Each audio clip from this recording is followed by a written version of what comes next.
Salut à tous, c'est Greg du Syndigo. Une réflexion qu'on me fait souvent, c'est je dessine toujours les mêmes types de visages, j'arrive pas à dessiner des visages différents. Comment faire? J'ai pas de réponse ultime à ça. Le Un élément sur lequel je pourrais jamais mettre assez d'emphase, c'est que pour arriver à faire plein de visages différents, il faut connaître la structure et la façon de faire un visage de base. Donc la forme des différents éléments, les proportions que doit avoir chacun de ces éléments, et cetera. Pourquoi? Parce que c'est en faisant varier toutes ces propriétés qu'on peut avoir des visages différents. Un autre élément qu'il est super important de prendre en compte, c'est que c'est l'observation qui va pas mal dicter ce genre de choses aussi.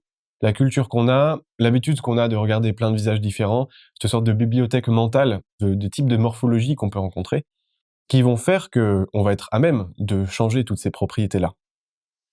Mais plutôt que de faire un grand discours, je vais juste prendre le temps là, comme ça, de dessiner plein de visages différents. Donc vous allez pouvoir regarder comment je fais. C'est compliqué quand, je dessine, de commenter ce genre de choses puisque je réfléchis pas forcément quand je suis en train de le faire.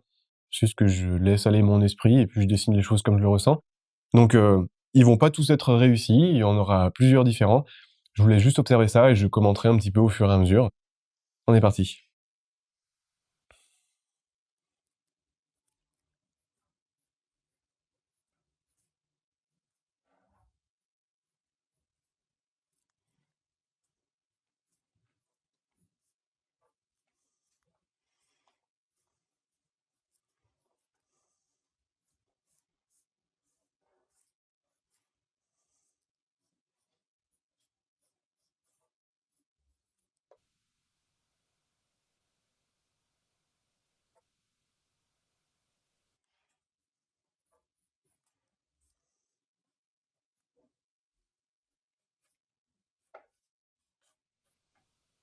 Donc voilà, ça c'est le premier. Donc rien de très spécial.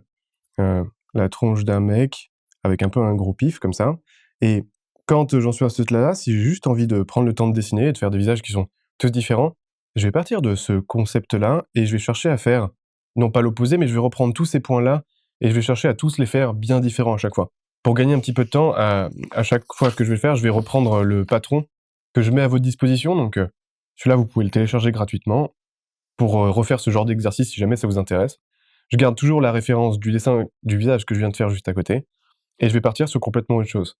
Par ailleurs, vous avez aussi vu que j'ai une forme particulière sur ce visage-là qui est assez neutre, ça peut être un jeune garçon ou une fille, hem, mais si je reprends cette base et que je modifie toutes ces propriétés, un plus gros menton, ce genre de choses, j'obtiens un sexe complètement différent.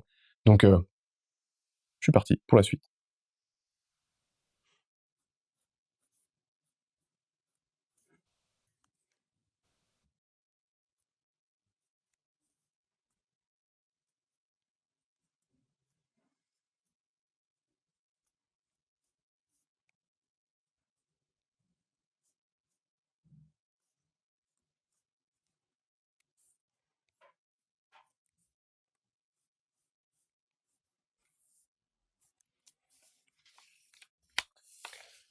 Quand j'arrive à ce stade à chaque fois, avant de mettre les dernières touches sur le visage que je suis en train de faire, j'enlève le patron que j'ai en dessous pour pas être perturbé par les traits qui restent,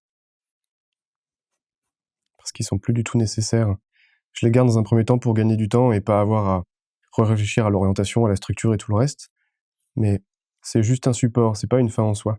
Même si vous voyez comme ici que j'ai plus respecté pour ce dessin-là, la forme que j'avais en dessous.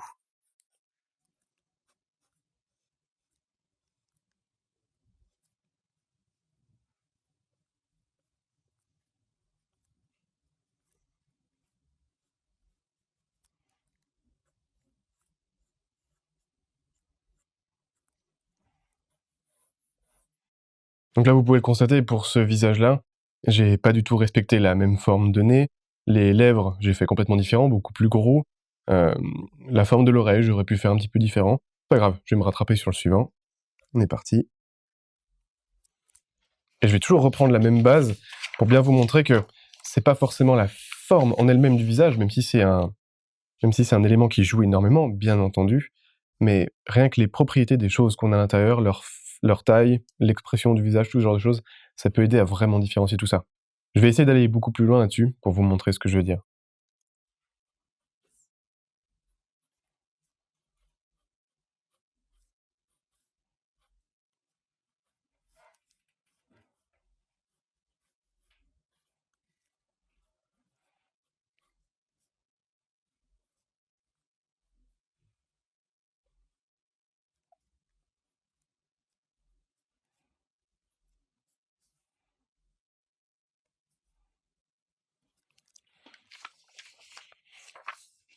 Donc, comme vous pouvez le constater, là, je suis clairement en train de partir en cacahuète pour ce visage. Mais encore une fois, il est vraiment différent des 2 premiers, donc c'est ce que je cherche à faire. Parfait.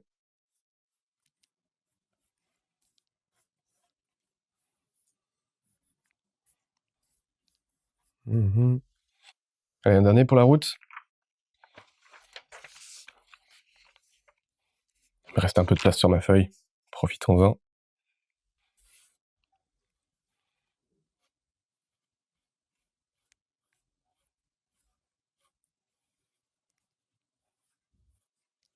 Mmh,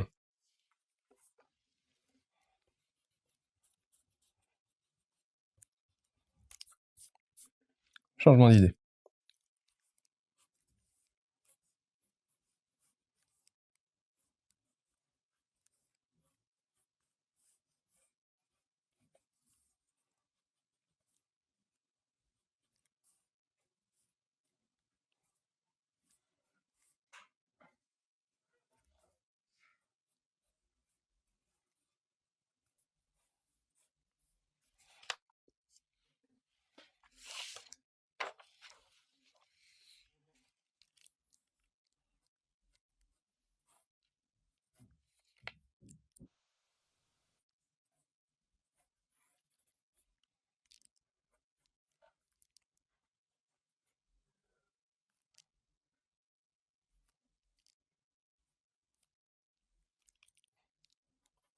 Voilà, je vais rester là pour lui.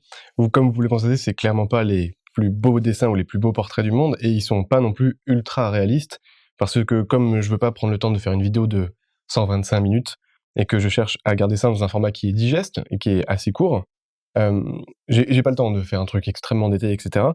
Mais simplement, tout ça pour vous montrer qu'en changeant la pas en changeant absolument tout, en gardant la même base en termes de forme, de structure du visage, juste en modifiant un peu quelques silhouettes à l'extérieur, mais surtout en partant du principe que on modifie les propriétés de quelques petits éléments à chaque fois.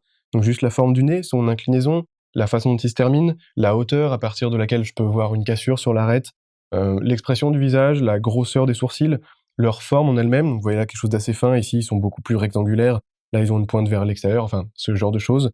La dimension de l'oreille, la forme des lèvres, le fait qu'il y ait du pôle menton, quelques rides qu'on pourrait éventuellement rajouter ici par exemple.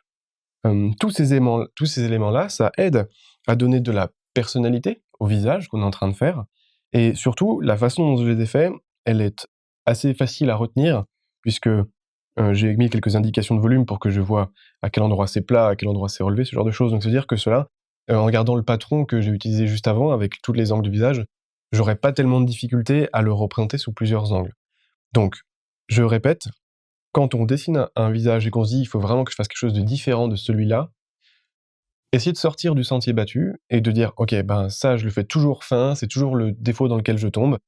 Allez, cette fois-ci, je me force, j'essaie de faire un gros truc à une forme de patate vers le bout», par exemple, et vous allez voir que de fil en aiguille, ça va vous obliger à modifier de plus en plus de choses, et de cette façon, petit à petit, avec un peu d'entraînement, vous arriverez sans aucun problème, si jamais c'était le souci que vous aviez au départ, vous arriverez sans aucun problème à avoir des tonnes de visages différents, et à partir du moment où vous sentez que vous bloquez, où vous arrivez à une limite, ou que ça y est, vos visages, ils commencent encore à se ressembler, vous avez toujours les 3-4 mêmes, par exemple, et ben, faites attention aux visages, aux photos que vous voyez, sur les réseaux sociaux ou quoi que ce soit, regardez les types de visages différents, enregistrez-les, comparez-les plus tard et vous verrez des schémas qui se séparent et vous pourrez voir quels éléments sont à modifier, ce genre de choses-là.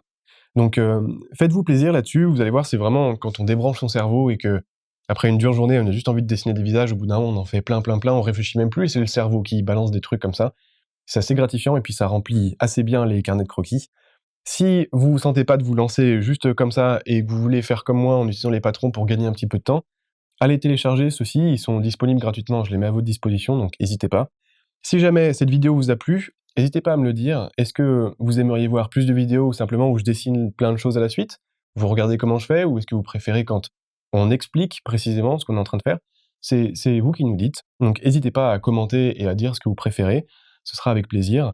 Si cette vidéo vous a plu, mettez un like ou abonnez-vous à la chaîne pour nous aider un petit peu. N'hésitez pas à aller jeter un œil aux ressources qu'on met à votre disposition sur le site de Dessindigo. Amusez-vous, tout ça c'est fait pour se faire plaisir. On se retrouve bientôt.